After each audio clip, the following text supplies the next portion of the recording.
सियासी बयानबाजी तो असीं सब ने सुनी है, हो रही है, हर एक बंदा हर एक सियासतदान कर रहा है, पर विश्लेषण करन दी नौबत क्यों? 18 पेजां दा तुसीं जो ये पुलिंदा तैयार किया है, 10 इहदे विच पॉइंट्स ने, नौबत क्यों पई? कानूनी तौर पर किसी चीज़ नूं जिहड़ा है इन्वेस्टिगेशन करनी, फिर उन्हां दा ट्रायल करना, फिर उहदी अपील दलील होनी, फैसले अदालतां ने देने, ये देखना ठीक होया गलत होया, इंसाफ मिलिया नहीं होया, ये साडी ड्यूटी बनती है। ये सारियां प्रोसीडिंग च गुरदीप सिंह ने कोई गल नहीं कही मैजिस्ट्रेट नूं कि मैंने टॉर्चर किया, मैंने हरास किया है, मेरे को धक्के ना जिहड़ा है प्रूवर बना रहे हैं, तो इस करके जिहड़ा है मेरी ना बयान लिखो, मैं नहीं देना चाहूँगा। इसका मतलब आ जे हुण ये अप्रूवल प्रोसीडिंग्स गलत करार दी गई हाई कोर्ट वालों, इसका मतलब जिहड़ा मैजिस्ट्रेट ने प्रोसीडिंग्स लईआं सारियां तो उन्हें लईआं, ये सारियां गलत हो गईआं। सर सिट ने कदे सिट ते जिहड़े सीनियर भी सीगे उन्होंने आई जी कमरे जवाब उन्होंने कदे ऑब्जेक्शन किया भी ये कला ही लग्या होया? सर जी किता कहते ने रेट च लिखा है, हाँ DGP नूं लिखिया, पर DGP ने कोई ऑर्डर नहीं किया भी नहीं भी तू नहीं कर सकता। ਉਹਦੀ ਇਹ ਗੱਲ ਲਿਖਣੀ ਵੀ ਉਹਨੇ ਇਕੱਲੇ ਨੇ ਇਨਵੈਸਟੀਗੇਸ਼ਨ ਦਿੱਤੀ, ਇਹ ਵੀ ਗਲਤ ਹੈ। ਉਹ ਟੀਮ ਸੀ, ਸਿਟ ਬਣਾਈ ਸੀ, ਕਿਸੇ ਸਿਟ ਮੈਂਬਰ ਨੇ ਕਦੀ ਵੀ ਨਹੀਂ ਕਿਹਾ, ਉਹਦੇ ਨਾਲ 2 ਸੀਨੀਅਰ ਆਫੀਸਰ ਸਨ, ਉਹਨਾਂ ਨੇ ਕਦੀ ਵੀ ਨਹੀਂ ਕਿਹਾ ਵੀ ਤੂੰ ਜੂਨੀਅਰ ਹੈ ਤੂੰ ਨਹੀਂ ਕਰ ਸਕਦਾ, ਅਸੀਂ ਕਰਾਂਗੇ। ਪੰਜਾਬ 'ਚ ਖਾਸ ਕਰਕੇ ਚਰਚਾ ਹੈਗੀ ਹੈ ਕਿ ਜੇ ਸਭ ਤੋਂ ਇਮਾਨਦਾਰ ਆਫੀਸਰ ਹੈਗਾ ਤੇ ਇਹ ਵਿਜੇ ਕੁਮਾਰ ਪ੍ਰਤਾਪ ਹੈਗਾ, ਤੇ ਬੜੀ ਸਿੱਖ ਸੰਗਤ ਨੂੰ ਇਸ ਗੱਲ ਤੇ ਵੀ ਬੜਾ ਮਾਣ ਸੀ ਕਿ ਹੁਣ ਇਮਾਨਦਾਰ ਅਫਸਰ ਦੇ ਹੱਥਾਂ 'ਚ ਜਿਹੜੀ ਆ ਸਿਟ ਜਿਹੜੀ ਆ ਗਈ ਇਨਵੈਸਟੀਗੇਸ਼ਨ ਤੇ ਸਾਨੂੰ ਇਨਸਾਫ ਮਿਲੇਗਾ। ਅਸੀਂ ਲੀਗਲੀ ਆਬਜੈਕਸ਼ਨ ਚੁੱਕਦੇ ਹਾਂ ਕਿ ਆਮ ਤੌਰ ਤੇ ਜਿਹੜਾ ਡਿਊਟੀ ਮੈਜਿਸਟ੍ਰੇਟ ਹੁੰਦੇ ਨੇ ਉਹ ਸੀਜੀਐਮ ਤੋਂ ਥੱਲੇ ਜਿਹੜੇ ਮੈਜਿਸਟ੍ਰੇਟ ਹੁੰਦੇ ਨੇ ਉਹ ਹੁੰਦੇ ਨੇ, ਸੀਜੀਐਮ ਜਿਹੜਾ ਵਾ ਉਹਨਾਂ ਨੂੰ ਵਰਕ ਅਲਾਟ ਕਰਦਾ ਮੈਜਿਸਟ੍ਰੇਟਸ ਨੂੰ। ਇਸ ਕੇਸ 'ਚ ਸੀਜੀਐਮ ਖੁਦ ਐਜ਼ ਅ ਡਿਊਟੀ ਮੈਜਿਸਟ੍ਰੇਟ ਉਦੋਂ ਪੇਸ਼ ਬੈਠਾ। ਇਹਦਾ ਅੱਗੇ ਵਿਜੇ ਕੁਮਾਰ ਪ੍ਰਤਾਪ ਸਿੰਘ ਨੇ ਇਹ ਵੀ ਗੱਲ ਕੀਤੀ ਆ, ਉਹਨਾਂ ਨੇ ਸੈਸ਼ਨ ਨੂੰ ਵੀ ਰਾਈਟ ਕੀਤਾ ਕਿ ਜਿਹੜਾ ਸੀਜੀਐਮ ਹੈਗਾ ਫਰੀਦਕੋਟ ਦਾ ਉਹਦੇ ਰਿਮੋਟ ਰਿਲੇਸ਼ਨਸ ਨੇ ਬਾਦਲ ਨਾਲ। ਰਿਮਾਂਡ 7 ਦਿਨ ਦੀ ਮੰਗੀ, ਯੂਜੂਅਲੀ ਅਸੀਂ ਨਾਰਮਲ ਕੋਰਟਸ 'ਤੇ ਵੇਖਦੇ ਹਾਂ ਕਿ ਜੇ 6-7 ਦਿਨ ਦਾ ਰਿਮਾਂਡ ਮੰਗਦੇ ਨੇ ਤੇ 2-3 ਦਿਨ ਦਾ ਦੇ ਦਿੰਦੇ ਨੇ। ਇਹ ਸਪੈਸ਼ਲ ਕੇਸ ਆ ਕਿ ਜਿਹਦੇ 'ਚ 1 ਦਿਨ ਦਾ ਰਿਮਾਂਡ ਦਿੱਤਾ। ਇਹ ਨਿਰਪੱਖ ਹੋਈ ਹੈ ਇਨਵੈਸਟੀਗੇਸ਼ਨ ਜਾਂ ਫਿਰ ਪੱਖਪਾਤੀ ਨਜ਼ਰ ਆਈ? ਦੇਖੋ ਅਸੀਂ ਆਪਣਾ ਰੀਜ਼ਨਿੰਗ ਦਿੱਤੀ ਹੈ ਵੀ ਇਹ ਇਨਵੈਸਟੀਗੇਸ਼ਨ ਜਿਹੜੀ ਸੀ ਫੇਅਰ ਸੀ, ਓਨੈਸਟ ਤੌਰ 'ਤੇ ਕੀਤੀ ਗਈ ਹੈ ਔਰ ਲੀਗਲੀ ਕੀਤੀ ਗਈ। ਜਿਹੜੇ ਬਾਦਲ ਪਿਓ ਪੁੱਤ ਦਾ ਹਵਾਲਾ ਆਣਾ ਜਜਮੈਂਟ ਦੇ ਵਿੱਚ, ਇਹ ਫਾਈਂਡਿੰਗ ਦੇਣ ਦੀ ਕੀ ਲੋੜ ਸੀ ਜਦੋਂ ਬਾਦਲਾਂ ਨੇ ਤਾਂ ਕੋਈ ਰਿਟ ਨਹੀਂ ਕੀਤੀ, ਉਹਨਾਂ ਦਾ ਇਹ ਸਬਜੈਕਟ ਮੈਟਰ ਹਾਈ ਕੋਰਟ ਕੋਲ ਨਹੀਂ ਸੀ, ਤੇ ਉਹਨਾਂ ਨੂੰ ਫਾਇਦਾ ਮਿਲ ਗਿਆ। ਆਉਣ ਵਾਲੇ ਸਮੇਂ ਜੇ ਇਨਵੈਸਟੀਗੇਸ਼ਨ ਹੁੰਦੀ ਹੈ ਉਹ ਇਹਦਾ ਆਰਡਰ ਲੈਣਗੇ ਵੀ ਸਾਨੂੰ ਤਾਂ ਹਾਈ ਕੋਰਟ ਨੇ ਪਹਿਲੇ ਇਨੋਸੈਂਟ ਕਹਿ ਦਿੱਤਾ ਹੈ। ਹੁਣ ਨਾ ਉਹਨਾਂ ਦੇ ਖਿਲਾਫ ਜੇ ਕੋਈ ਚਲਾਨ ਹੋਇਆ, ਨਾ ਉਹਨਾਂ ਦੇ ਖਿਲਾਫ ਕੋਈ ਐਲੀਗੇਸ਼ਨ ਜਿਹੜਾ ਹੈ ਕਿਸੇ ਬਨੇ ਉਹਦੇ ਸਿਸਟਮ 'ਚ ਆਇਆ ਹੈ, ਤਾਂ ਉਹਨਾਂ ਨੂੰ ਪਹਿਲੇ ਹੀ ਕਲੀਨ ਚਿੱਟ ਦੇ ਦੇਣੀ ਇਹ ਇਨੋਸੈਂਟ ਹੈ, ਇਹ ਜਜਮੈਂਟ ਪ੍ਰੀ ਜੱਜ ਕਰ ਗਿਆ। ਹੁਣ ਇਨਵੈਸਟੀਗੇਸ਼ਨ ਇਹਦੀ ਫਰਦਰ ਹੋਏਗੀ, ਪਤਾ ਨਹੀਂ ਕਿੰਨਾ ਚਿਰ ਲੱਗੇਗਾ। ਜਿਹੜੇ ਮੁਲਜ਼ਮ ਸਨ ਉਹਨਾਂ ਨੂੰ ਫਾਇਦਾ ਮਿਲ ਗਿਆ, ਜਿਹੜੇ ਵਿਕਟਮ ਸਨ ਉਹਨਾਂ ਨੂੰ ਇਹ ਬਿਆਸ ਹੋ ਗਈ ਵੀ ਸਾਨੂੰ ਇਨਸਾਫ ਨਹੀਂ ਮਿਲੇਗਾ। ਇਹ ਅਦਾਲਤ ਦੇ ਸਾਰੇ ਜੁਡੀਸ਼ੀਅਲ ਸਿਸਟਮ 'ਤੇ ਬਹੁਤ ਵੱਡਾ ਜਿਹੜਾ ਹੈ ਦਾਗ ਲੱਗ ਗਿਆ।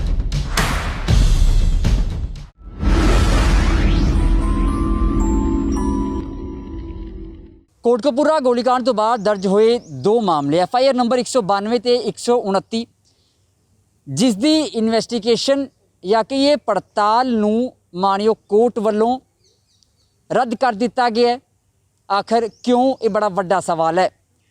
ਦ ਖਬਰਸਾਰ ਚੈਨਲ ਦੇਖ ਰਹੇ ਸਾਰੇ ਹੀ ਦਰਸ਼ਕਾਂ ਦਾ ਸਵਾਗਤ ਹੈ। ਮੈਂ ਹਾਂ ਤੁਹਾਡੇ ਨਾਲ ਠਾਕੁਰ ਅਮਨਦੀਪ ਸਿੰਘ। ਇਹ ਸਵਾਲ ਖੁਦ ਜਦੋਂ ਕਾਨੂੰਨ ਦੇ ਵੱਡੇ ਜਾਣਕਾਰ ਖੜੇ ਕਰਨ ਤਾਂ ਵਾਕਈ ਮਾਮਲਾ ਸੰਜੀਦਾ ਹੋ ਜਾਂਦਾ ਹੈ। ਇਸ ਮਾਮਲੇ ਨੂੰ ਲੈ ਕੇ ਜਾਂ ਜਜਮੈਂਟ ਨੂੰ ਲੈ ਕੇ ਸਿਆਸੀ ਬਿਆਨਬਾਜ਼ੀ ਤਾਂ ਬਹੁਤ ਹੋਈ ਹੈ, ਪਰ ਕਿਸੇ ਨੇ ਪਹਿਲੀ ਵਾਰ ਸ਼ਾਇਦ ਇੰਨੀ ਕੁ ਜੁਰਅਤ ਕੀਤੀ ਹੈ ਕਿ ਇਸ ਦਾ ਵਿਸ਼ਲੇਸ਼ਣ ਕੀਤਾ ਜਾਵੇ। ਉਹ ਟੀਮ ਸਾਡੇ ਨਾਲ ਇਸ ਵੇਲੇ ਮੌਜੂਦ ਹੈ। ਸੀਨੀਅਰ ਐਡਵੋਕੇਟ ਸਰਦਾਰ ਅਮਰ ਸਿੰਘ ਚਾਹਲ ਜੀ, ਮਨੁੱਖੀ ਅਧਿਕਾਰਾਂ ਦੇ ਜਾਣੇ ਮਾਣੇ ਵਕੀਲ ਨੇ। ਗੱਲਬਾਤ ਕਰਾਂਗੇ। ਸਰ ਸਭ ਤੋਂ ਪਹਿਲਾਂ ਬਹੁਤ ਸਵਾਗਤ ਹੈ ਤੁਹਾਡਾ ਤੇ ਤੁਹਾਡੀ ਟੀਮ ਦਾ ਤੇ ਖਬਰਸਾਰ। ਬਹੁਤ ਮਿਹਰਬਾਨੀ ਜੀ। ਸਰ ਤੁਹਾਨੂੰ ਵਿਸ਼ਲੇਸ਼ਣ ਕਰਨ ਦੀ ਨੌਬਤ ਕਿਉਂ ਪਈ? ਸਿਆਸੀ ਬਿਆਨਬਾਜ਼ੀ ਤਾਂ ਅਸੀਂ ਸਭ ਨੇ ਸੁਣੀ ਹੈ, ਹੋ ਰਹੀ ਹੈ, ਹਰ ਇੱਕ ਬੰਦਾ ਹਰ ਇੱਕ ਸਿਆਸਤਦਾਨ ਕਰ ਰਿਹਾ ਹੈ, ਪਰ ਵਿਸ਼ਲੇਸ਼ਣ ਕਰਨ ਦੀ ਨੌਬਤ ਕਿਉਂ? 18 ਪੇਜਾਂ ਦਾ ਤੁਸੀਂ ਜੋ ਇਹ ਪੁਲਿੰਦਾ ਤਿਆਰ ਕੀਤਾ ਹੈ, 10 ਇਹਦੇ ਵਿੱਚ ਪੁਆਇੰਟਸ ਨੇ, ਨੌਬਤ ਕਿਉਂ ਪਈ? ਦੇਖੋ ਇਹ ਨੌਬਤ ਨਹੀਂ ਇਹਨੂੰ ਕਹਾਂਗੇ, ਅਸੀਂ ਆਪਣੀ ਡਿਊਟੀ ਸਮਝੀ। ਇਸ ਫੈਸਲੇ ਦੇ ਨਾਲ ਪੰਜਾਬ ਦੇ ਵਿੱਚ ਤੇ ਖਾਸ ਕਰਕੇ ਸਿੱਖ ਸਮਾਜ ਦੇ ਵਿੱਚ ਬਹੁਤ ਵੱਡਾ ਜਿਹੜਾ ਹੈ ਅਸਰ ਹੋਇਆ ਹੈ। ਸਾਡੀ ਵੀ ਇਹ ਫਰਜ਼ ਬਣਦੀ ਸੀ ਵੀ ਇਹ ਪਿਛਲੇ ਜਿਹੜਾ 2015 ਤੋਂ ਇਨਸਾਫ ਦੀਆਂ ਗੱਲਾਂ ਹੋ ਰਹੀਆਂ ਤੇ ਹੋਈਆਂ ਕਿ ਨਹੀਂ ਹੋਇਆ, ਇਨਸਾਫ ਬੇਇਨਸਾਫੀ ਹੋਈ ਹੈ, ਇਹ ਵੇਖਣਾ ਵੀ ਇਹ ਕਿੱਥੋਂ ਗਲਤ ਹੋਇਆ ਤੇ ਕਿੱਥੋਂ ਠੀਕ ਹੋਇਆ। ਕਾਨੂੰਨੀ ਤੌਰ ਤੇ ਕਿਸੇ ਚੀਜ਼ ਨੂੰ ਜਿਹੜਾ ਹੈ ਇਨਵੈਸਟੀਗੇਸ਼ਨ ਕਰਨੀ, ਫਿਰ ਉਹਨਾਂ ਦਾ ਟਰਾਇਲ ਕਰਨਾ, ਫਿਰ ਉਹਦੀ ਅਪੀਲ ਦਲੀਲ ਹੋਣੀ, ਫੈਸਲੇ ਅਦਾਲਤਾਂ ਨੇ ਦੇਣੇ, ਇਹ ਦੇਖਣਾ ਠੀਕ ਹੋਇਆ ਗਲਤ ਹੋਇਆ, ਇਨਸਾਫ ਮਿਲਿਆ ਨਹੀਂ ਹੋਇਆ, ਇਹ ਸਾਡੀ ਡਿਊਟੀ ਬਣਦੀ ਹੈ। ਅਸੀਂ ਉਹ ਆਪਣੀ ਇਹ ਡਿਊਟੀ ਸਮਝ ਕੇ ਤੇ ਇਹ ਗੱਲ ਨੂੰ ਜਿਹੜੀ ਹੈ ਕਾਨੂੰਨੀ ਨੁਕਤਾ ਨਿਗਾਹ ਤੋਂ ਵੇਖਿਆ ਵੀ ਫੈਸਲਾ ਹਾਈ ਕੋਰਟ ਜਿਹੜਾ ਆ ਉਹ ਗਲਤ ਹੈ, ਕਾਨੂੰਨੀ ਹੈ ਚਾਹੇ ਗੈਰ ਕਾਨੂੰਨੀ ਹੈ। ਮਤਲਬ ਕਹਿ ਸਕਦੇ ਹਾਂ ਵੀ ਤੁਸੀਂ ਕਾਨੂੰਨੀ ਤੌਰ ਤੇ ਇਹਦਾ ਵਿਸ਼ਲੇਸ਼ਣ ਕੀਤਾ ਵੀ ਕਾਨੂੰਨ ਕੀ ਕਹਿੰਦਾ ਹੈ, ਜੱਜਮੈਂਟ ਕੀ ਆਈ ਹੈ। ਆਮ ਤੌਰ ਤੇ ਸਰ ਕਿਹਾ ਜਾਂਦਾ ਵੀ ਜੱਜਮੈਂਟ ਤੇ ਸਵਾਲ ਖੜੇ ਕਰਨੇ ਹੋ ਸਕਦੇ, ਕੰਟੈਂਪਟ ਆਫ ਕੋਰਟ ਵੀ ਆ ਜੇ। ਨਹੀਂ, ਜੱਜਮੈਂਟ ਨੂੰ ਠੀਕ ਚਾਹੇ ਗਲਤ ਵੇਖਣਾ ਇਹ ਸਾਡਾ ਅਧਿਕਾਰ ਵੀ ਆ, ਫਰਜ਼ ਵੀ ਆ। ਅਸੀਂ ਜੱਜ ਤੇ ਕਿਸੇ ਤੇ ਕਮੈਂਟ ਨਹੀਂ ਕਰਨਾ, ਅਸੀਂ ਜੱਜ ਦੇ ਇੰਡੀਵਿਜੂਅਲ ਫੰਕਸ਼ਨਿੰਗ ਤੇ ਨਹੀਂ ਗੱਲ ਕਰਨੀ। ਅਸੀਂ ਸਿਰਫ ਤੇ ਸਿਰਫ ਜੱਜਮੈਂਟ ਤੇ ਹੀ ਸਾਰਾ ਕੁਝ ਲਿਖਿਆ ਹੈ। ਅਸੀਂ ਜਿਹੜੇ ਜੱਜ ਸਾਹਿਬਾਨ ਨੇ ਇਹ ਫੈਸਲਾ ਦਿੱਤਾ ਉਹਨਾਂ ਦੇ ਬਾਰੇ ਇੱਕ ਲੱਖ ਨਹੀਂ ਲਿਖਿਆ, ਨਾ ਸਾਨੂੰ ਲਿਖਣ ਦੀ ਲੋੜ ਸੀ। ਚਲੋ ਸਮਾਂ ਜ਼ਾਇਆ ਕਰਕੇ ਆਪਾਂ, ਕਿਉਂਕਿ 18 ਪੇਜ ਨੇ, 10 ਪੁਆਇੰਟਸ ਨੇ, ਇੱਕ ਪੁਆਇੰਟ ਡਿਸਕਸ ਕਰਾਂਗੇ। ਸਰ ਤੁਸੀਂ ਪਹਿਲਾ ਪੁਆਇੰਟ ਹੈਗਾ ਜੀ finding about non investigation about FIR number 192। ਇਸ ਪਹਿਲੇ ਪੁਆਇੰਟ ਦੇ ਵਿੱਚ ਤੁਸੀਂ ਕੀ ਕੁਝ ਖੋਜ ਕਰਕੇ ਆਪਣੀ ਫਾਈਂਡਿੰਗਸ ਦੇ ਤਹਿਤ ਤੁਸੀਂ ਦਰਜ ਕੀਤਾ? ਇਹਦੇ 'ਚ ਅਸੀਂ ਇਹ ਗੱਲ ਕੀਤੀ ਵੀ ਇਹ ਜਿਹੜੀ FIR ਹੈ ਇਹ ਗੁਰਦੀਪ ਸਿੰਘ SHO ਸੀ ਉਸ ਵੇਲੇ ਕੋਟਕਪੂਰੇ ਪੁਲਿਸ ਸਟੇਸ਼ਨ ਦਾ, ਉਹਨੇ ਆਪ ਹੀ ਜਿਹੜੀ ਇਹ ਰਜਿਸਟਰ ਕਰਵਾਈ। ਫਿਰ ਇਹਦੀ ਆਪ ਹੀ ਜਿਹੜੀ ਹੈ ਇਨਵੈਸਟੀਗੇਸ਼ਨ ਸ਼ੁਰੂ ਕਰ ਦਿੱਤੀ। ਇਹਦੀ ਇਨਵੈਸਟੀਗੇਸ਼ਨ 2018 ਤੱਕ ਪੈਂਡਿੰਗ ਰਹੀ, ਭਾਵੇਂ ਕੋਈ SHO ਨਵਾਂ ਆ ਗਿਆ ਚਾਹੇ ਹੋਰ ਕਿਸੇ ਨੇ ਕੀਤੀ ਆ।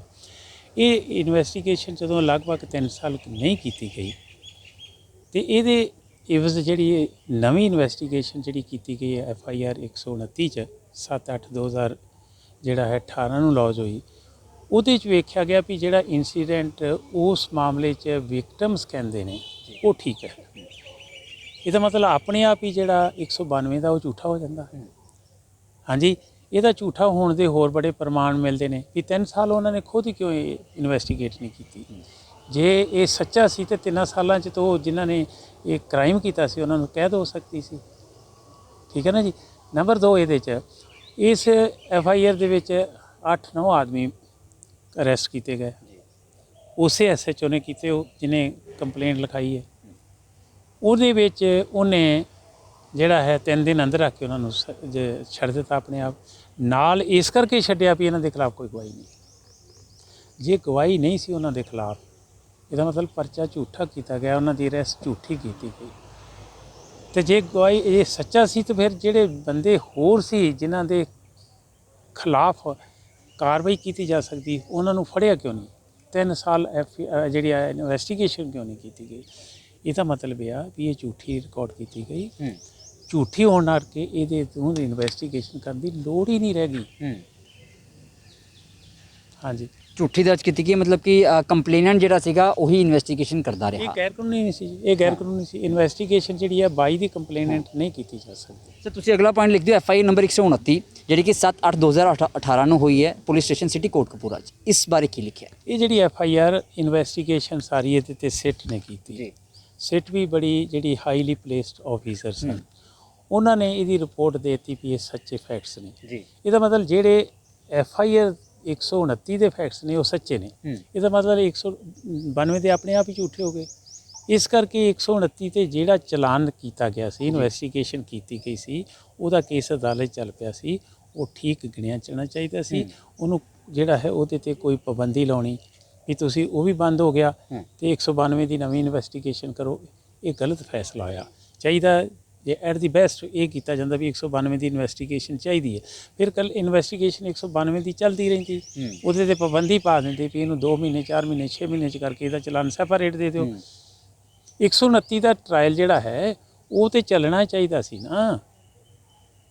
ਉਹਦੀ ਇਨਵੈਸਟੀਗੇਸ਼ਨ ਜਿਹੜੀ ਹੈ ਗਲਤ ਕਰਾ ਦੇਣੀ, ਚਾਹੇ ਉਸ ਕਰਕੇ ਸਟੇ ਕਰ ਦੇਣੀ, ਚਾਹੇ ਉਹਦੀ ਬਿਲਕੁਲ ਬੰਦ ਕਰ ਦੇਣੀ, ਇਹ ਗੈਰ ਕਾਨੂੰਨੀ ਨਿਕਲੀ।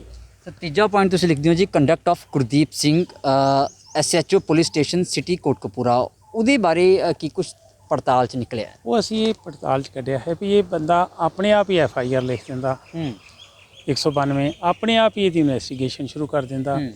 ਇਹ ਕਿੰਨਾ ਚਿਰ ਉੱਥੇ SHO ਰਹਿੰਦਾ, ਇਹ ਇਹਦੀ ਪੂਰਤੀ ਨਹੀਂ ਕਰਦਾ। ਹਾਂਜੀ ਉਸ ਤੋਂ ਬਾਅਦ ਇਹ ਜਿਹੜਾ ਹੈ 3 ਸਾਲ ਫੇਰ ਪੂਰਤੀ 'ਚ ਨਹੀਂ ਆਉਂਦੀ।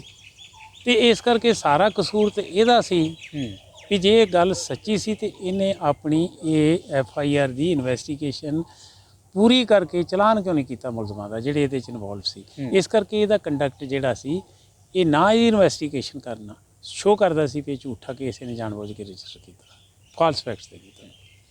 ਅਗਲਾ ਪੁਆਇੰਟ ਹੈ ਸਰ, ਗੁਰਦੀਪ ਸਿੰਘ ਦਾ ਵਾਅਦਾ ਮਾਫ ਗਵਾਹ ਬਣਨਾ ਤੇ ਰਿਮਾਂਡ ਦੀਆਂ ਪ੍ਰੋਸੀਡਿੰਗਸ ਦਾ ਚੱਲਣਾ, ਇਹਦੇ ਵਿੱਚ ਕੀ ਕੁਝ ਖਾਸ ਨਿਕਲਿਆ? ਜਜਮੈਂਟ 'ਚ ਇਹ ਫਾਈਂਡਿੰਗ ਦਿੱਤੀ ਗਈ ਹੈ ਵੀ ਗੁਰਦੀਪ ਸਿੰਘ ਨੇ ਆਪਣਾ ਰਿਟ ਪਟੀਸ਼ਨ 'ਚ ਸਟੈਂਡ ਲਿਆ ਵੀ ਮੈਨੂੰ ਟਾਰਚਰ ਕੀਤਾ ਗਿਆ, ਹਰਾਸ ਕੀਤਾ ਗਿਆ ਅਰੈਸਟ ਕਰਨ ਤੋਂ ਬਾਅਦ, ਮੇਰੀ ਅਰੈਸਟ ਗਲਤ ਹੈ ਤੇ ਫਿਰ ਮੈਨੂੰ ਜਿਹੜਾ ਹੈ ਅਪਰੂਵਲ ਬਣਾ ਲਿਆ ਗਿਆ।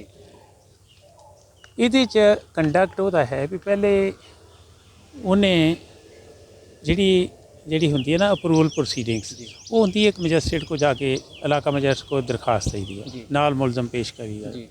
ਫਿਰ ਉਹ ਜਿਹੜੀ ਆ ਉਹਦੀ ਬਿਆਨ ਲਿਖਣੀ ਸ਼ੁਰੂ ਕਰਦਾ ਜੱਜ।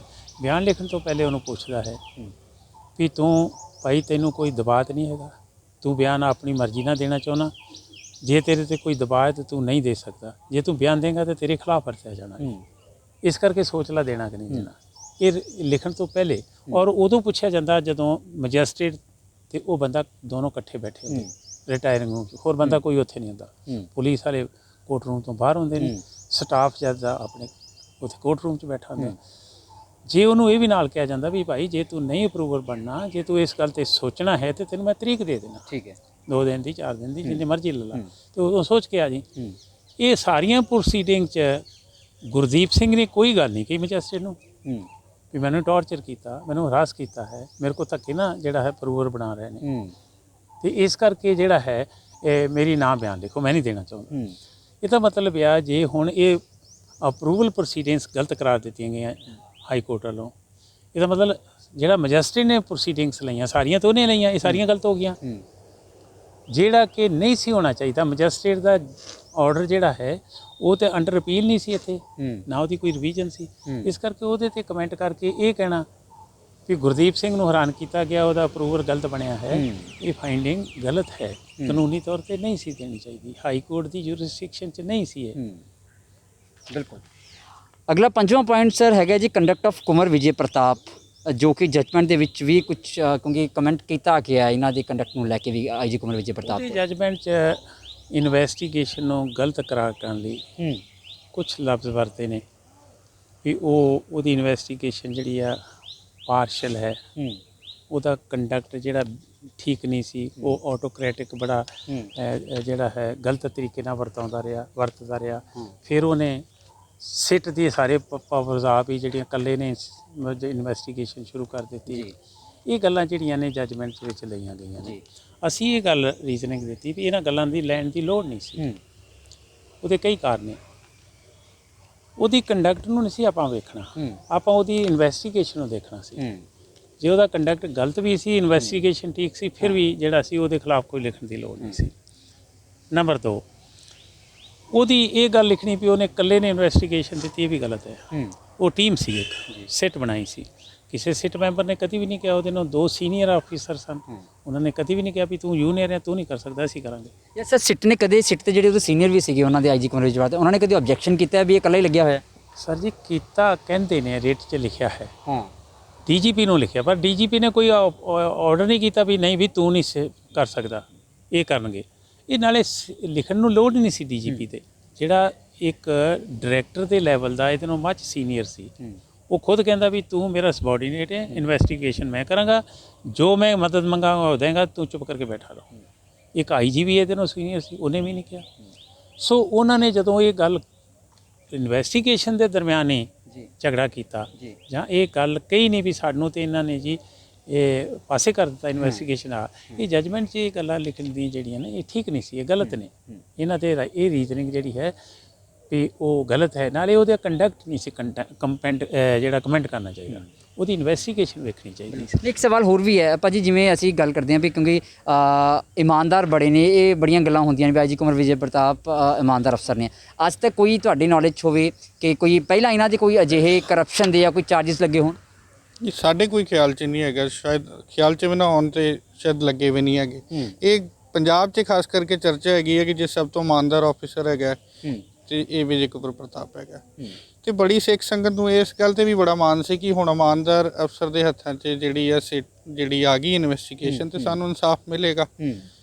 ਇੱਕ ਇਹਦੀ ਜਿਹੜੀ ਅਸੀਂ ਜਜਮੈਂਟ 'ਚ ਇੱਕ ਗੱਲ ਹੋਰ ਵੀ ਕੱਢੀ ਸੀ ਕਿ ਜਦੋਂ ਅਸੀਂ ਵਿਜੇ ਕੁਮਾਰ ਪ੍ਰਤਾਪ ਦੀ ਇਹ ਪੜ੍ਹ ਰਹੇ ਸੀ ਉਹਨਾਂ ਦੀ ਇਨਵੈਸਟੀਗੇਸ਼ਨ, ਇੱਕ ਗੱਲ ਸਾਹਮਣੇ ਆਈ ਸੀ ਕਿ ਗੁਰਦੀਪ ਸਿੰਘ ਦਾ ਜਦੋਂ ਰਿਮਾਂਡ ਲੈਣ ਗਏ ਆ ਉਦੋਂ ਫਰੀਦਕੋਟ ਜਿਹੜਾ ਸੀਜੀਐਮ ਕੋ ਪੇਸ਼ ਕੀਤਾ ਜੀ, ਇਹਨਾਂ ਨੇ ਇਸ ਗੱਲ ਦਾ ਵੀ ਅਸੀਂ ਲੀਗਲੀ ਆਬਜੈਕਸ਼ਨ ਚੁੱਕਦੇ ਹਾਂ ਕਿ ਆਮ ਤੌਰ ਤੇ ਜਿਹੜਾ ਡਿਊਟੀ ਮੈਜਿਸਟ੍ਰੇਟ ਹੁੰਦੇ ਨੇ ਉਹ ਸੀਜੀਐਮ ਤੋਂ ਥੱਲੇ ਜਿਹੜੇ ਮੈਜਿਸਟ੍ਰੇਟ ਹੁੰਦੇ ਨੇ ਉਹ ਹੁੰਦੇ ਨੇ, ਸੀਜੀਐਮ ਜਿਹੜਾ ਵਾ ਉਹਨਾਂ ਨੂੰ ਵਰਕ ਅਲਾਟ ਕਰਦਾ ਹੈ ਮੈਜਿਸਟ੍ਰੇਟਸ ਨੂੰ। ਇਸ ਕੇਸ 'ਚ ਸੀਜੀਐਮ ਖੁਦ ਐਜ਼ ਅ ਡਿਊਟੀ ਮੈਜਿਸਟ੍ਰੇਟ ਉਦੋਂ ਪੇਸ਼ ਬੈਠਾ ਹੈ। ਕਿਤੇ ਐਂ ਤਾਂ ਨਹੀਂ ਸੀ ਮਾਮਲਾ ਵੱਡਾ ਸੀ, ਹਾਈ ਪ੍ਰੋਫਾਈਲ ਸੀ ਮਾਮਲਾ ਜਾਂ ਗੋਲੀकांड ਦੇ ਨਾਲ ਜੁੜਿਆ ਹੋਇਆ ਸੀ? ਇਹਦਾ ਅੱਗੇ ਵਿਜੇ ਕੁਮਾਰ ਪ੍ਰਤਾਪ ਸਿੰਘ ਨੇ ਇਹ ਵੀ ਗੱਲ ਕੀਤੀ ਆ, ਉਹਨਾਂ ਨੇ ਸੈਸ਼ਨ ਨੂੰ ਵੀ ਰਾਈਟ ਕੀਤਾ ਕਿ ਜਿਹੜਾ ਸੀਜੀਐਮ ਹੈਗਾ ਫਰੀਦਕੋਟ ਦਾ ਜੀ ਉਹਦੇ ਰਿਮੋਟ ਰਿਲੇਸ਼ਨਸ ਨੇ ਬਾਦਲ ਨਾਲ, ਇਸ ਕਰਕੇ ਵੇਖੋ ਉਹਨਾਂ ਨੇ ਰਿਮਾਂਡ 7 ਦਿਨ ਦਾ ਮੰਗਿਆ ਸੀ ਇਹਦਾ ਗੁਰਦੀਪ ਸਿੰਘ ਦਾ ਜਿਹੜਾ ਇਸ ਵੇਲੇ ਰਿਟ ਪਟੀਸ਼ਨਰ ਆ ਜਾਂ 192 ਦਾ ਕੰਪਲੇਨਰ ਤੇ ਇਨਵੈਸਟੀਗੇਟਰ ਆ ਜੀ, ਉਹਦੀ ਰਿਮਾਂਡ 7 ਦਿਨ ਦੀ ਮੰਗੀ। ਯੂਜੂਅਲੀ ਅਸੀਂ ਨਾਰਮਲ ਕੋਰਟਸ 'ਚ ਵੇਖਦੇ ਹਾਂ ਕਿ ਜੇ 6-7 ਦਿਨ ਦਾ ਰਿਮਾਂਡ ਮੰਗਦੇ ਨੇ ਤੇ 2-3 ਦਿਨ ਦਾ ਦੇ ਦਿੰਦੇ ਨੇ। ਇਹ ਸਪੈਸ਼ਲ ਕੇਸ ਆ ਕਿ ਜਿਹਦੇ 'ਚ 1 ਦਿਨ ਦਾ ਰਿਮਾਂਡ ਦਿੱਤਾ। ਸੋ ਇਹਦੀ ਵਿਜੇ ਕੁਮਾਰ ਪ੍ਰਤਾਪ ਦੀ ਇਮਾਨਦਾਰੀ ਵੇਖੀਏ ਕਿ ਉਹਨੇ ਸੈਸ਼ਨ ਨੂੰ ਰਾਈਟ ਕੀਤਾ ਕਿ ਇਹ ਸੀਜੀਐਮ ਨੇ ਜਿਹੜਾ ਵਾ ਗਲਤ ਕੀਤਾ, ਇਹਦੀ ਜੁਰਿਸਡਿਕਸ਼ਨ ਨਹੀਂ ਬਣਦੀ ਸੀ, ਤਾਂ ਵੀ ਫਿਰ ਐਡੀ ਫੇਅਰ ਇਨਵੈਸਟੀਗੇਸ਼ਨ ਕਰਨ ਤੋਂ ਬਾਅਦ ਫਿਰ ਐਲੀਗੇਸ਼ਨ ਲੱਗ ਰਹੇ ਨੇ, ਇਹ ਮਾੜੀ ਗੱਲ ਹੈਗੀ ਆ। ਸਰ ਕੁਮਾਰ ਵਿਜੇ ਪ੍ਰਤਾਪ ਜੀ ਵੱਲੋਂ ਮਤਲਬ ਲਿਖਤੀ ਤੌਰ ਤੇ ਇਹ ਸੈਸ਼ਨ ਜੱਜ ਨੂੰ ਦਿੱਤਾ ਗਿਆ ਜੀ ਐਪਲੀਕੇਸ਼ਨ ਜਾਂ ਜੋ ਵੀ ਆਪਣੀ? ਹਾਂ ਜੀ, ਲਿਖਤੀ ਰੂਪ 'ਚ ਦਿੱਤੀ ਗਈ ਸੀ ਜੀ। ਇਹ ਸੈਸ਼ਨ ਜੱਜ ਦੀ ਡਿਊਟੀ ਬਣਦੀ ਸੀ ਉਹਦਾ ਕੋਈ ਫੈਸਲਾ ਕਰਦਾ, ਉਹਨਾਂ ਨੇ ਨਹੀਂ ਕੀਤਾ ਤੇ ਜਜਮੈਂਟ ਦੇ ਵਿੱਚ ਸੈਸ਼ਨ ਜੱਜ ਦੇ ਖਿਲਾਫ ਵੀ ਕਮੈਂਟ ਆਏ ਨੇ ਵੀ ਉਹਦਾ ਇਹ ਕੰਡਕਟ ਜਿਹੜਾ it requires to be seen, ਜਿਹੜਾ ਕਿ ਲੋੜ ਨਹੀਂ ਸੀ ਇਹ ਗੱਲ ਦੀ, ਕਿਉਂਕਿ ਸੈਸ਼ਨ ਜੱਜ ਨੂੰ ਕਿਸੇ ਨੇ ਕੰਪਲੇਂਟ ਕੀਤੀ ਹੈ, ਉਹਨੇ ਉਹਦਾ ਫੈਸਲਾ ਕੀਤਾ ਚਾਹੇ ਨਹੀਂ ਕੀਤਾ, ਚਾਹੇ ਤਾਂ ਹਾਈ ਕੋਰਟ ਐਡਮਿਨਿਸਟ੍ਰੇਟਿਵ ਤੌਰ ਤੇ ਉਹਦੇ ਖਿਲਾਫ ਐਕਸ਼ਨ ਲੈਂਦੀ। ਹੁਣ ਗਲਤੀ ਸੈਸ਼ਨ ਜੱਜ ਦੀ ਹੈ ਚਾਹੇ ਮੈਜਿਸਟ੍ਰੇਟ ਦੀ ਹੈ, ਉਹਦਾ ਫਾਈਂਡਿੰਗ ਜਿਹੜੀ ਹੈ ਕੁਮਾਰ ਵਿਜੇ ਪ੍ਰਤਾਪ ਸਿੰਘ ਦੇ ਖਿਲਾਫ ਦੇ ਦਿੱਤੀ। ਸਰ ਜਿਸ ਬੁਨਿਆਦ ਤੇ ਕੰਪਲੇਂਟ ਕੀਤੀ ਸੀ ਆਈਜੀ ਕੁਮਾਰ ਵਿਜੇ ਪ੍ਰਤਾਪ ਨੇ, ਕੀ ਉਹ ਬਿਲਕੁਲ ਠੀਕ ਹੈ, ਫੈਕਚੁਅਲ ਹੈ ਉਹ? ਦੇਖੋ ਇਹ ਇਸ ਗੱਲ 'ਚ ਕੰਟਰੋਵਰਸੀ 'ਚ ਨਹੀਂ ਅਸੀਂ ਜਾ ਸਕਦੇ। ਇਹ ਗੱਲ ਜੇ ਕਿਸੇ ਨਾਰਮਲ ਇਹ ਕੀਤਾ ਜਾਂਦਾ ਹੈ ਵੀ ਜੇ ਮੈਜਿਸਟ੍ਰੇਟ ਦੇ ਖਿਲਾਫ ਕਿਸੇ ਦੇ ਖਿਲਾਫ ਐਲੀਗੇਸ਼ਨ ਹੈ, ਕੋਈ ਪਾਰਟੀ ਉਹਦੇ ਤੇ ਇਤਕਾਦ ਨਹੀਂ ਕਰਦੀ, ਉਹ ਮੈਜਿਸਟ੍ਰੇਟ ਉਹ ਛੱਡ ਦੇ, ਉਹ ਦੂਜੇ ਮੈਜਿਸਟ੍ਰੇਟ ਨੂੰ ਕਰ ਲੈਣਾ। ਉਹਨੇ ਰਿਮਾਂਡ ਪ੍ਰੋਸੀਡਿੰਗਸ ਕਰਨੀਆਂ ਸੀ ਨਾ, ਉਹ ਦੂਜਾ ਮੈਜਿਸਟ੍ਰੇਟ ਕਰ ਲੈਂਦਾ। ਸੀਜੀਐਮ ਕੋਈ ਖਾਸ ਕੋਈ ਉਹਦੀ ਗੱਲ ਇਹਦੇ ਨਾਲ, ਜੇ ਉਹ ਗੱਲ ਹੋ ਵੀ ਗਈ ਹੈ ਇਹਦੇ ਨਾਲ ਇਨਵੈਸਟੀਗੇਸ਼ਨ ਤੇ ਕੋਈ ਅਸਰ ਨਹੀਂ ਪਿਆ, ਇਹਦੇ ਨਾਲ ਇਨਵੈਸਟੀਗੇਸ਼ਨ ਲੀਗੈਲਿਟੀ 'ਚ ਇਲੀਗੈਲਿਟੀ ਦਾ ਕੋਈ ਫਾਈਂਡਿੰਗ ਨਹੀਂ ਸੀ ਦੇਣੀ ਚਾਹੀਦੀ। ਸਰ ਅਗਲਾ ਪੁਆਇੰਟ ਤੁਸੀਂ ਲਿਖਦੇ ਹੋ 6ਵਾਂ ਪੁਆਇੰਟ ਹੈ ਜੀ, ਪਾਸਿੰਗ ਆਫ ਦਾ ਰੈਜ਼ੋਲੂਸ਼ਨ ਜੋ ਮਤਾ ਪਾਸ ਕੀਤਾ ਗਿਆ ਹੈ ਜੀ ਪੰਜਾਬ ਲੈਜਿਸਲੇਟਿਵ ਅਸੈਂਬਲੀ ਵੱਲੋਂ। ਇਹ ਜਜਮੈਂਟ 'ਤੇ ਇਹਦਾ ਰੈਫਰ ਕੀਤਾ ਗਿਆ ਹੈ ਕਿ ਇਹ ਮਾਮਲਾ ਜਿਹੜਾ ਅਸੈਂਬਲੀ ਦੇ ਵਿੱਚ ਗਿਆ ਪੋਲੀਟੀਕਲ ਬਣ ਗਿਆ। ਇਹਦੇ 'ਚ ਅਸੀਂ ਇਹ ਰੀਜ਼ਨਿੰਗ ਦਿੱਤੀ ਹੈ ਵੀ ਇਹ ਪੋਲੀਟੀਕਲ ਵੀ ਹੈਗਾ ਸੀ, ਇਹ ਧਾਰਮਿਕ ਵੀ ਹੈਗਾ ਸੀ, ਇਹ ਪਬਲਿਕ ਦੇ ਨਾਲ ਐਟ ਲਾਰਜ ਕੰਸਰਨ ਸੀ, ਤੇ ਇਸ ਕਰਕੇ ਇਹ ਅਸੈਂਬਲੀ ਨੂੰ ਹੱਕ ਸੀ ਵੀ ਇਹਨੂੰ ਕੰਸੀਡਰ ਕਰਦਾ। ਤੇ ਨਾਲੇ ਉਹਨਾਂ ਨੇ ਕੀ ਕੰਸੀਡਰ ਕੀਤਾ ਹੈ, ਉਹਨਾਂ ਨੇ ਜਸਟਿਸ ਰਣਜੀਤ ਸਿੰਘ ਦੀ ਰਿਪੋਰਟ ਜਿਹੜੀ ਸਾਰੀ ਅਸੈਂਬਲੀ ਦੇ ਪੁੱਟ ਕਰ ਦਿੱਤੀ, ਉਹਨੂੰ ਠੀਕ ਕਿਹਾ ਗਲਤ ਕਿਹਾ ਇਹ ਉਹਨਾਂ ਦਾ ਪ੍ਰਿਵਿਲੇਜ ਹੈ। ਇਨ ਹਾਊਸ ਜਿਹੜੀਆਂ ਪ੍ਰੋਸੀਡਿੰਗ ਉਹਨਾਂ ਨੂੰ ਕਿਤੇ ਚੈਲੰਜ ਨਹੀਂ ਕੀਤਾ ਜਾ ਸਕਦਾ। ਜੇ ਉਹਨਾਂ ਨੇ ਉਹ ਫੈਸਲਾ ਡਿਸਕਸ ਵੀ ਕਰ ਲਿਆ, ਉਹਦਾ ਨਤੀਜਾ ਗਲਤ ਕੀ ਨਿਕਲਿਆ, ਉਹਨਾਂ ਤੇ ਇੱਕੋ ਗੱਲ ਕੀਤੀ ਵੀ ਇਹਦੀ ਇਨਵੈਸਟੀਗੇਸ਼ਨ ਹੋਣੀ ਚਾਹੀਦੀ ਹੈ, ਔਰ ਡੀਜੀਪੀ ਨੇ ਜਿਹੜਾ ਹੈ ਅੱਗੇ ਜਾ ਕੇ ਇਨਵੈਸਟੀਗੇਸ਼ਨ ਦੀ ਚਾਰਜ ਲੈ ਲਿਆ, ਉਹਨੇ ਸਿੱਟ ਬਣਾਈ ਹੈ। ਸੋ ਪੋਲੀਟੀਕਲ ਇਨਫਲੂਐਂਸ ਇਹਦੇ 'ਚ ਨਹੀਂ ਲੈਣਾ ਚਾਹੀਦਾ। ਫਿਰ ਉਸੇ ਸਿਸਟਮ 'ਚ ਆ ਗਿਆ ਵੀ DGP was at the top of the system, ਉਹਦਾ ਹੱਕ ਸੀ। ਹੁਣ ਜੇ ਸਿੱਟ ਫਾਰਮ ਕੀਤੀ ਹੈ, ਗਲਤ ਕੀਤੀ ਠੀਕ ਕੀਤੀ ਹੈ, ਇਹਦੇ 'ਤੇ ਤਾਂ ਕੋਈ ਕੁਐਸਚਨ ਹੋ ਰਿਹਾ। ਜੇ ਕੀਤਾ ਹੈ ਡੀਜੀਪੀ ਨੇ ਕੀਤਾ, ਔਰ ਡੀਜੀਪੀ ਨੇ ਜੋ ਕੀਤਾ ਠੀਕ ਲੈਣਾ ਚਾਹੀਦਾ। ਇਸ ਕਰਕੇ ਅਸੈਂਬਲੀ ਦੇ ਰੈਜ਼ੋਲੂਸ਼ਨ ਨੂੰ ਪਾਸ ਕਰਨ ਨੂੰ ਡਿਸਕਸ ਕਰਨ ਨੂੰ ਇਹਦੇ ਨਾਲ ਕੋਈ ਉਹਦੀ ਕੰਵਰ ਦੀ ਵਿਜੇ ਪ੍ਰਤਾਪ ਸਿੰਘ ਦੀ ਜਿਹੜੀ ਹੈਗੀ ਆ ਇਨਵੈਸਟੀਗੇਸ਼ਨ ਉਹ ਰੱਦ ਨਹੀਂ ਕੀਤੀ ਜਾ ਸਕਦੀ ਸੀ। ਸਰ ਅਗਲਾ ਪੁਆਇੰਟ ਬੜਾ ਇੰਪੋਰਟੈਂਟ ਹੈ ਜੀ, ਜੇ ਤੁਸੀਂ ਲਿਖਿਆ 7ਵਾਂ ਪੁਆਇੰਟ, ਕਿਉਂਕਿ ਇਸ ਚੀਜ਼ ਨੂੰ ਲੈ ਕੇ ਬੜੇ ਸਵਾਲ ਉੱਠੇ ਨੇ ਇਨਵੈਸਟੀਗੇਸ਼ਨ ਨੂੰ ਲੈ ਕੇ। ਤੁਸੀਂ ਲਿਖਦੇ ਹੋ ਜੀ whether the investigation is fair impartial, ਇਹ ਨਿਰਪੱਖ ਹੋਈ ਹੈ ਇਨਵੈਸਟੀਗੇਸ਼ਨ ਜਾਂ ਫਿਰ ਪੱਖਪਾਤੀ ਨਜ਼ਰ ਆਈ? ਦੇਖੋ ਅਸੀਂ ਆਪਣਾ ਰੀਜ਼ਨਿੰਗ ਦਿੱਤੀ ਹੈ ਕਿ ਇਹ ਇਨਵੈਸਟੀਗੇਸ਼ਨ ਜਿਹੜੀ ਸੀ ਫੇਅਰ ਸੀ, ਓਨੈਸਟ ਤੌਰ ਤੇ ਕੀਤੀ ਗਈ ਹੈ ਔਰ ਲੀਗਲੀ ਕੀਤੀ ਗਈ। ਇਹਦੇ 'ਚ ਅਸੀਂ ਕੋਈ ਇਹ ਜ਼ਬਾਨੀ ਕਲਾਮੀ ਨਹੀਂ ਕਹਿ ਦਿੱਤਾ, ਅਸੀਂ ਬਹੁਤ ਵੱਡੀ ਰੀਜ਼ਨਿੰਗ ਦਿੱਤੀ ਹੈ, ਪੁਆਇੰਟ ਦਰ ਪੁਆਇੰਟ ਜਿਹੜਾ ਹੈ ਮੇਜਰ ਪੋਰਸ਼ਨ ਆਫ ਦੀ ਜਿਹੜੀ ਸਾਡੀ ਰਾਈਟਿੰਗ ਹੈ ਇਸ ਗੱਲ ਤੇ ਫਿਗਰ ਕਰਦੀ ਹੈ ਵੀ ਇਹ ਜਿਹੜੀ ਹੈ ਇਨਵੈਸਟੀਗੇਸ਼ਨ ਹੈ ਇਹਨਾਂ ਰੀਜ਼ਨਾਂ ਕਰਕੇ ਫੇਅਰ ਹੈ। ਤੇ ਜੇ ਅਨਫੇਅਰ ਜਜਮੈਂਟ 'ਚ ਲਿਖੀ ਗਈ ਹੈ ਉਹ ਫੈਸਲੇ ਜਿਹੜੇ ਨੇ ਉਹ ਫੈਸਲਾ ਜੱਜ ਸਾਹਿਬ ਨੇ ਜਿਹੜਾ ਹੈ ਕੰਜੈਕਚਰਸ ਤੇ ਕੀਤਾ ਹੈ, ਇਮੈਜੀਨੇਸ਼ਨ ਤੇ ਕੀਤਾ, ਫੈਕਟਸ ਤੇ ਨਹੀਂ ਕੀਤਾ। ਇਸ ਕਰਕੇ ਇਨਵੈਸਟੀਗੇਸ਼ਨ ਫੇਅਰ ਹੈ, ਲੀਗਲ ਹੈ, ਹਾਂ, ਲੇਕਿਨ ਇਹਨੂੰ ਇਹ ਫਾਈਂਡਿੰਗ ਦੇਣੀ ਪਈ ਇਹ ਗਲਤ ਹੈ, ਗੈਰ ਕਾਨੂੰਨੀ ਹੈ, ਇਹ ਫੈਸਲਾ ਗਲਤ ਹੈ। 8ਵਾਂ ਪੁਆਇੰਟ ਹੈ ਜੀ ਜਿਹੜੇ ਬਾਦਲ ਪਿਓ ਪੁੱਤ ਦਾ ਹਵਾਲਾ ਆਣਾ ਜਜਮੈਂਟ ਦੇ ਵਿੱਚ। ਇਹ ਵੀ ਜੀ ਇਹਦੀ ਤੇ ਗੱਲ ਬੜੀ ਛੋਟੀ ਜਿਹੀ ਹੈ ਵੀ ਬਾਦਲ ਹੋਣਾ ਦਾ ਇਸ ਰਿਟ ਪਟੀਸ਼ਨਾਂ ਦੂਰ ਦਾ ਵੀ ਵਾਸਤਾ ਨਹੀਂ ਸੀ, ਉਹ ਪਾਰਟੀ ਨਹੀਂ ਸੀ, ਉਹਨਾਂ ਤੇ ਕੋਈ ਫਾਈਂਡਿੰਗ ਦੇਣੀ ਇਹ ਗਲਤ ਸੀ। ਜਜਮੈਂਟ ਦੇ ਵਿੱਚ ਇਹ ਰੈਫਰ ਕਰ ਦਿੱਤਾ ਗਿਆ ਵੀ ਇਹੋ ਜਿਹਾ ਕ੍ਰਾਈਮ ਜਿਹੜਾ FIR ਦੇ ਵਿੱਚ ਮੈਂਸ਼ਨਡ ਹੈ ਨਾ ਜੀ, ਇਹ ਬਾਦਲ ਨਹੀਂ ਕਰ ਸਕਦੇ, ਨਾ ਉਹਨਾਂ ਦਾ DGP ਕਰ ਸਕਦਾ। ਇਹ ਫਾਈਂਡਿੰਗ ਦੇਣ ਦੀ ਕੀ ਲੋੜ ਸੀ ਜਦੋਂ ਬਾਦਲਾਂ ਨੇ ਤਾਂ ਕੋਈ ਰਿਟ ਨਹੀਂ ਕੀਤੀ, ਉਹਨਾਂ ਦਾ ਇਹ ਸਬਜੈਕਟ ਮੈਟਰ ਹਾਈ ਕੋਰਟ ਕੋਲ ਨਹੀਂ ਸੀ ਤੇ ਉਹਨਾਂ ਨੂੰ ਫਾਇਦਾ ਮਿਲ ਗਿਆ। ਆਉਣ ਵਾਲੇ ਸਮੇਂ ਜੇ ਇਨਵੈਸਟੀਗੇਸ਼ਨ ਹੁੰਦੀ ਹੈ ਉਹ ਇਹਦਾ ਆਰਡ ਲੈਣਗੇ ਵੀ ਸਾਨੂੰ ਤਾਂ ਹਾਈ ਕੋਰਟ ਨੇ ਪਹਿਲੇ ਇਨੋਸੈਂਟ ਕਹਿ ਦਿੱਤਾ ਹੈ ਔਰ ਉਹ ਲੈਣ ਵੀ ਲੱਗ ਪਏ ਨੇ ਉਹਨਾਂ ਦੀ ਪਾਰਟੀ ਜਿਹੜੀ ਵੀ ਦੇਖੋ ਜੀ ਬਾਦਲ ਪਰਿਵਾਰ ਤੇ ਜਿਹੜਾ ਉਹ ਬਿਲਕੁਲ ਅਦਾਲਤ ਨੇ ਇਨੋਸੈਂਟ ਕਰ ਦਿੱਤਾ। ਹੁਣ ਨਾ ਉਹਨਾਂ ਦੇ ਖਿਲਾਫ ਜੇ ਕੋਈ ਚਲਾਨ ਹੋਇਆ, ਨਾ ਉਹਨਾਂ ਦੇ ਖਿਲਾਫ ਕੋਈ ਐਲੀਗੇਸ਼ਨ ਜਿਹੜਾ ਹੈ ਕਿਸੇ ਬਨੇ ਉਹਦੇ ਸਿਸਟਮ 'ਚ ਆਇਆ ਹੈ ਤਾਂ ਉਹਨਾਂ ਨੂੰ ਪਹਿਲੇ ਹੀ ਕਲੀਨ ਚਿੱਟ ਦੇ ਦੇਣੀ ਵੀ ਇਨੋਸੈਂਟ ਹੈ। ਇਹ ਜਜਮੈਂਟ ਪ੍ਰੀ ਜੱਜ ਕਰ ਗਿਆ। ਸਰ ਤੁਹਾਡਾ ਵਕਾਲਤ ਦਾ ਤਜਰਬਾ ਬਹੁਤ ਜ਼ਿਆਦਾ ਹੈ ਨਾ, ਵੇ ਇਹ ਪ੍ਰੀ ਜੱਜ ਜਿਹੜਾ ਕੀਤਾ ਗਿਆ ਹੈ ਜਾਂ ਫਿਰ ਕਿਤੇ ਜ਼ਿਕਰ ਨਹੀਂ, ਕੋਈ ਚਲਾਨ 'ਚ ਨਾਮ ਨਹੀਂ ਹੈਗਾ, ਫਿਰ ਵੀ ਜ਼ਿਕਰ ਕਰਨਾ 2022 ਦੀਆਂ ਚੋਣਾਂ ਨੇੜੇ ਨੇ ਜਾਂ ਕੁਝ ਹੋਰ ਤੁਹਾਡੇ ਤਜਰਬੇ ਮੁਤਾਬਕ ਤੁਸੀਂ ਕਿਵੇਂ ਦੇਖਦੇ ਹੋ? ਨਹੀਂ ਅਸੀਂ ਇਸ ਮਾਮਲੇ 'ਚ ਚੋਣਾਂ ਵਗੈਰਾ ਨਾਲ ਨਹੀਂ ਕੰਸਰਨ, ਸਾਡਾ ਇਹੋ ਵੇਖਣ ਦਾ ਮਾਮਲਾ ਹੈ ਵੀ ਇਹ ਰੀਜ਼ਨਿੰਗ ਗਲਤ ਹੈ ਕਿ ਚਾਹੇ ਠੀਕ ਹੈ। ਰੀਜ਼ਨਿੰਗ ਗਲਤ ਹੈ, ਇਹਦਾ ਇਲੈਕਸ਼ਨ ਤੇ ਕੀ ਅਸਰ ਪੈਂਦਾ ਨਹੀਂ ਪੈਂਦਾ, ਕਿਸ ਪਾਰਟੀ ਨੂੰ ਫੇਵਰੇਬਲ ਹੈ ਕਿਸ ਪਾਰਟੀ ਨੂੰ ਨਹੀਂ ਫੇਵਰੇਬਲ, ਇਹ ਸਾਡਾ ਕੰਸਰਨ ਨਹੀਂ ਹੈ। ਸਰ 9ਵਾਂ ਪੁਆਇੰਟ ਤੁਸੀਂ ਲਿਖਦੇ ਹੋ ਜਿਹੜੀ ਤੁਸੀਂ ਹੁਣ ਗੱਲ ਕਰਕੇ ਵੀ ਹਟਿਓ, ਜਿਹੜੀ ਜਜਮੈਂਟ ਹੈਗੀ ਹੈ ਉਹ ਇੱਕ ਕਾਲਪਨਿਕ ਰੀਜ਼ਨਿੰਗ ਤੇ ਇਮੈਜੀਨੇਟਿਵ ਰੀਜ਼ਨਿੰਗਸ ਤੇ ਉਹ ਆਧਾਰਿਤ ਹੈਗੀ ਹੈ। ਇਹ ਦੇਖੋ ਆਪਾਂ ਰੀਜ਼ਨਿੰਗ ਦਿੱਤੀ ਹੈ, ਇਮੈਜੀਨੇਟਿਵ, ਕੰਜੈਕਚਰਲ, ਸਰਮਾਈਜ਼ਸ ਜਿਹੜੀ ਗੱਲ ਆਪਾਂ ਹੁਣੇ ਜਿਹੜੀ ਕਰਦੇ ਹਾਂ, ਜਿਸ ਤਰ੍ਹਾਂ ਆਪਾਂ ਹੁਣੇ ਰੈਫਰ ਕੀਤਾ ਹੈ FIR ਦਾ, 2 FIR ਹੋ ਗਈਆਂ।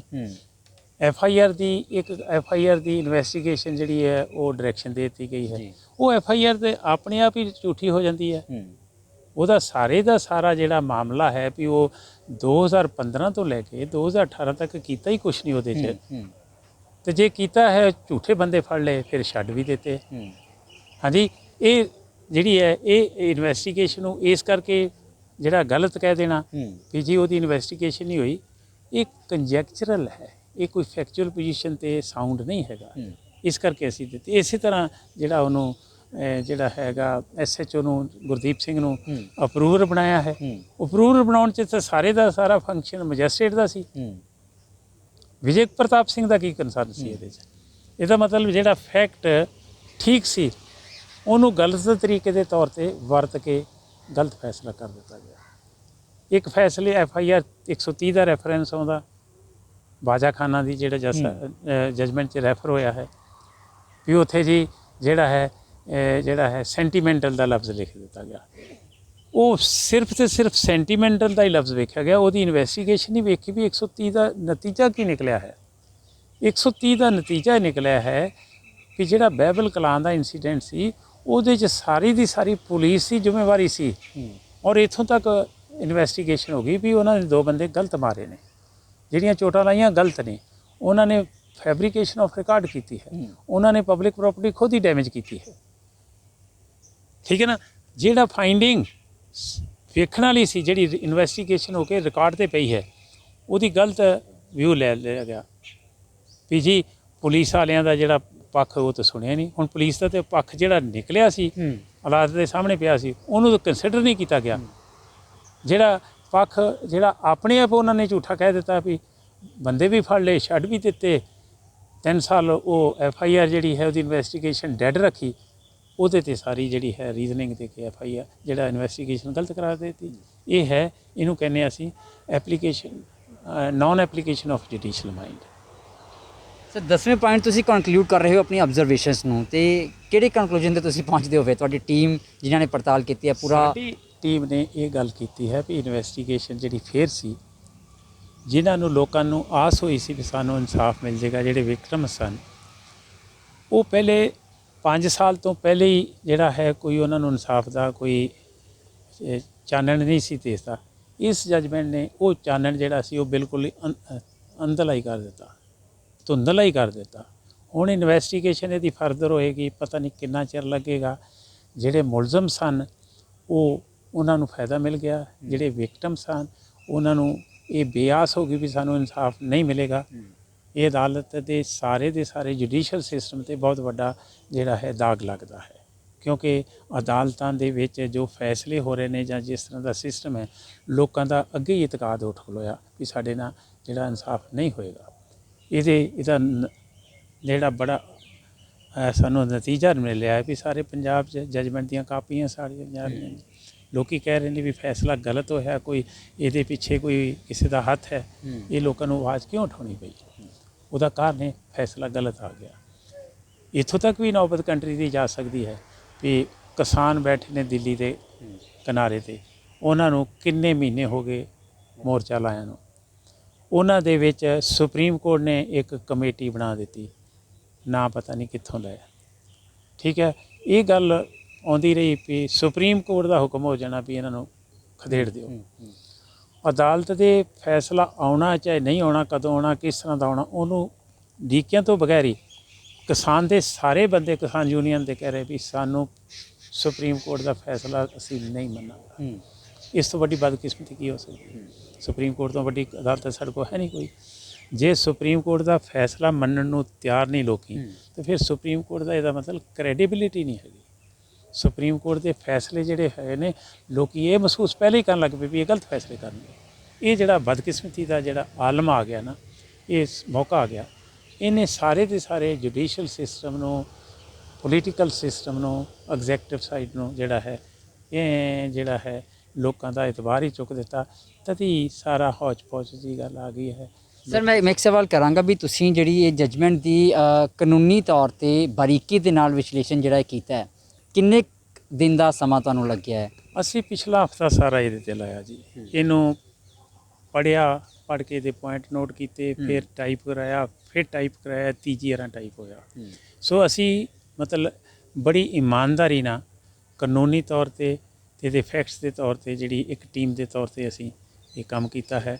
ਇਸ ਕਰਕੇ ਕੀਤਾ ਹੈ ਵੀ ਸਾਡੇ ਕੋਲ ਕੋਈ ਗਲਤੀ ਨਾ ਹੋ ਜਾਏ, ਕਿਉਂਕਿ ਲੋਕਾਂ ਦਾ ਇਹਦੇ ਤੇ ਪ੍ਰਭਾਵ ਪੈਣਾ ਹੈ, ਸਾਡੇ ਜੁਡੀਸ਼ੀਅਲ ਸਿਸਟਮ ਤੇ ਪ੍ਰਭਾਵ ਪੈਣਾ ਹੈ, ਸਾਡੇ ਪੋਲੀਟੀਕਲ ਸਿਸਟਮ ਤੇ ਪ੍ਰਭਾਵ ਪੈਣਾ ਹੈ, ਪੰਜਾਬ ਦੇ ਫਿਊਚਰ ਤੇ ਪ੍ਰਭਾਵ ਪੈਣਾ ਹੈ। ਇਸ ਕਰਕੇ ਸਾਨੂੰ ਕੋਸ਼ਿਸ਼ ਕਰਨੀ ਚਾਹੀਦੀ ਵੀ ਅਸੀਂ ਓਨੈਸਟਲੀ ਸਾਰਾ ਕੁਝ ਜਿਹੜਾ ਵਿਸ਼ਲੇਸ਼ਣ ਕਰੀਏ, ਔਰ ਅਸੀਂ ਇਸ ਕਰਕੇ ਕੀਤਾ। ਸਰ ਹੁਣ ਜਦੋਂ ਜਜਮੈਂਟ ਤੋਂ ਬਾਅਦ IG ਕੁੰਵਰ ਵਿਜੇ ਪ੍ਰਤਾਪ ਵੱਲੋਂ ਅਸਤੀਫਾ ਵੀ ਦਿੱਤਾ ਗਿਆ ਹੈ, ਗੱਲਾਂ ਇਹ ਵੀ ਉੱਠੀਆਂ ਵੀ ਸ਼ਾਇਦ ਇੱਕ ਬਲੈਕ ਸਪੌਟ ਜੋ ਜਜਮੈਂਟ ਆਈ ਹੈ ਜਾਂ ਜੋ ਜਜਮੈਂਟ ਦੇ ਵਿੱਚ IG ਕੁੰਵਰ ਵਿਜੇ ਪ੍ਰਤਾਪ ਤੇ ਕੰਡਕਟ ਬਾਰੇ ਲਿਖਿਆ ਗਿਆ ਹੈ, ਬਈ ਇੱਕ ਬਲੈਕ ਸਪੌਟ ਉਹਨਾਂ ਦੇ ਕਰੀਅਰ ਤੇ ਲੱਗਿਆ ਹੈ।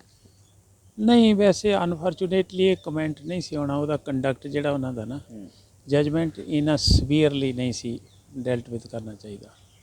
ਲੇਕਿਨ ਫਿਰ ਵੀ ਇੱਕ ਗੱਲ ਬੜੀ ਜ਼ਰੂਰੀ ਹੈ ਵੀ ਵਿਜੇ ਪ੍ਰਤਾਪ ਸਿੰਘ 'ਤੇ ਕੋਈ ਕਰਪਸ਼ਨ ਦਾ ਤਾਂ ਹੈ ਨਹੀਂ ਇਹਦੇ 'ਚ ਮਾਮਲਾ। ਹਾਂਜੀ, ਉਹਦੀ ਓਨੈਸਟੀ ਬਾਰੇ ਡਾਊਟ ਨਹੀਂ ਕੀਤਾ ਜਾ ਸਕਦਾ, ਅਤੇ ਉਹਦੇ ਖਿਲਾਫ ਕਮੈਂਟ ਦੇਣੇ ਜਜਮੈਂਟ 'ਚ ਵਾਜਬ ਨਹੀਂ ਸੀ। ਜੇ ਇਨਵੈਸਟੀਗੇਸ਼ਨ ਉਹਦੀ ਗਲਤ ਸੀ ਤੇ ਫਾਈਂਡਿੰਗ ਦਿੱਤੀ ਜਾ ਸਕਦੀ ਸੀ, ਦੇਣੀ ਚਾਹੀਦੀ ਸੀ, ਅਦਾਲਤ ਕੋ ਅਧਿਕਾਰ ਹੈਗਾ। ਅਤੇ ਇਸ ਕਰਕੇ ਉਹ ਖੁਦ ਹੀ ਜਦੋਂ ਇਸ ਗੱਲ ਨੂੰ ਕਹਿੰਦਾ ਵੀ ਦੇਖੋ ਮੈਨੂੰ ਇਹ ਮਹਿਸੂਸ ਹੋ ਗਿਆ ਵੀ ਇਸ ਕੇਸ 'ਚ ਇਨਸਾਫ ਨਹੀਂ ਮਿਲਣਾ। ਆਦਮੀ ਉਹ ਨੇ ਕ੍ਰਿਮੀਨਲਸ ਜਿਹੜੇ ਬੜੇ ਪਾਵਰਫੁਲ ਨੇ, ਉਹਨਾਂ ਕੋਲ ਪੈਸੇ ਬੜੇ ਨੇ, ਉਹਨਾਂ ਕੋਲ ਤਾਕਤ ਹੈਗੀ ਆ, ਇਸ ਕਰਕੇ ਮੈਂ ਫੇਲ ਹੋ ਗਿਆ, ਇਸ ਕਰਕੇ ਮੈਂ ਇਹ ਕਿੱਤਾ ਹੀ ਛੱਡ ਦਿੱਤਾ ਪੁਲਿਸ ਵਾਲਾ। ਉਹਦੀ ਆਪਸ਼ਨ ਹੈ, ਉਹਦੀ ਸਵੀਟ ਵੈਲ ਹੈ, ਕੀਤਾ ਗਲਤ ਕੀਤਾ ਠੀਕ ਕੀਤਾ ਹੈ, ਉਹ ਤਾਂ ਉਹੀ ਇੱਕ ਗੱਲ ਜ਼ਰੂਰ ਹੈ ਵੀ ਉਹਦੀ ਕੌਨਸ਼ੀਅਸ ਜਿਹੜੀ ਹੈਗੀ ਆ ਉਹ ਹੈਗੀ ਆ, ਵੀ ਉਹਨੇ ਆਪਣੀ ਕੌਨਸ਼ੀਅਸ ਦੇ ਅਨੁਸਾਰ ਜੋ ਫੈਸਲਾ ਲਿਆ ਜੀ ਇਹ ਬੜਾ ਧੜੱਲੇਦਾਰ ਹੈ, ਜੀ ਉਹਦੀ ਸਿਫਤ ਹੋਣੀ ਚਾਹੀਦੀ ਹੈ। ਬਿਲਕੁਲ ਐਡਵੋਕੇਟ ਅਮਰ ਸਿੰਘ ਚਾਹਲ ਜੀ ਨੇ ਜਿਵੇਂ ਕਿਹਾ ਵੀ ਸਿਫਤ ਹੋਣੀ ਚਾਹੀਦੀ ਹੈ, ਜੋ ਧੜੱਲੇ ਨਾਲ ਜਿਹੜਾ ਫੈਸਲਾ ਉਹਨਾਂ ਨੇ ਲਿਆ ਹੈ। ਤੇ ਇੱਕ ਵਾਰ ਮੈਂ ਟੀਮ ਮੈਂਬਰਸ ਦੇ ਨਾਮ ਜ਼ਰੂਰ ਲਵਾਂਗਾ ਜਿਨ੍ਹਾਂ ਨੇ ਪੂਰਾ ਇਹ ਵਿਸ਼ਲੇਸ਼ਣ ਕੀਤਾ ਹੈ ਜੀ। ਐਡਵੋਕੇਟ ਅਮਰ ਸਿੰਘ ਚਾਹਲ ਜੀ ਜਿਹਨਾਂ ਨਾਲ ਗੱਲਬਾਤ ਹੋਈ ਹੈ, ਐਡਵੋਕੇਟ ਦਿਲਸ਼ੇਰ ਸਿੰਘ ਜੰਡਿਆਲਾ ਜੀ ਉਹਨਾਂ ਨਾਲ ਵੀ ਗੱਲਬਾਤ ਹੋਈ ਹੈ, ਤੇ ਐਡਵੋਕੇਟ ਰਵਿੰਦਰ ਸਿੰਘ ਬਾਸੀ ਜੀ, ਐਡਵੋਕੇਟ ਗੁਰਸ਼ਰਨ ਸਿੰਘ ਢਾਲੀਵਾਲ, ਐਡਵੋਕੇਟ ਰਮਨਦੀਪ ਸਿੰਘ ਖਿਲ ਤੇ ਐਡਵੋਕੇਟ ਮਨਜੋਤ ਸਿੰਘ ਰਾਏ। ਤੇ 10 ਪੁਆਇੰਟਾਂ ਦੇ ਵਿੱਚ 10 ਬਿੰਦੂਆਂ 'ਚ ਵਿਸ਼ਲੇਸ਼ਣ ਮੁਕੰਮਲ ਤੌਰ ਤੇ ਕੀਤਾ ਗਿਆ ਹੈ ਬੜੀ ਬਾਰੀਕੀ ਦੇ ਨਾਲ, ਤੇ ਕਾਨੂੰਨੀ ਪੱਖਾਂ ਨੂੰ ਦੇਖਦਿਆਂ ਵੀ ਆਖਰ ਜੋ ਜੱਜਮੈਂਟ ਹੈ ਉਹ ਕਹਿ ਕੀ ਰਹੀ ਹੈ, ਜਾਂ ਫਿਰ ਜੋ ਕੁਝ ਸਵਾਲ ਖੜੇ ਹੋਏ ਨੇ ਉਹਨਾਂ ਦਾ ਜਵਾਬ ਵੀ ਇਹਨਾਂ 10 ਬਿੰਦੂਆਂ ਦੇ ਰਾਹੀਂ ਦੇਣ ਦੀ ਕੋਸ਼ਿਸ਼ ਕੀਤੀ ਹੈ। 18 ਪੇਜਾਂ ਦੇ ਵਿੱਚ ਇਸ ਤੁਸੀਂ ਕਹਿ ਸਕਦੇ ਹੋ ਵਿਸ਼ਲੇਸ਼ਣ ਨੂੰ ਲਿਖਿਆ ਗਿਆ ਹੈ, ਤੇ ਕਿੰਨੀ ਕੁ ਬਾਰੀਕੀ ਨਾਲ ਹੋਵੇਗੀ ਇਹ ਤੁਸੀਂ ਅੰਦਾਜ਼ਾ ਲਾ ਸਕਦੇ ਹੋ। ਕੈਮਰਾ ਪਰਸਨ ਮਨੋਜ ਦੇ ਨਾਲ ਠਾਕੁਰ ਅਮਨਦੀਪ ਸਿੰਘ, ਦ ਖਬਰਸਾਰ, ਚੰਡੀਗੜ੍ਹ।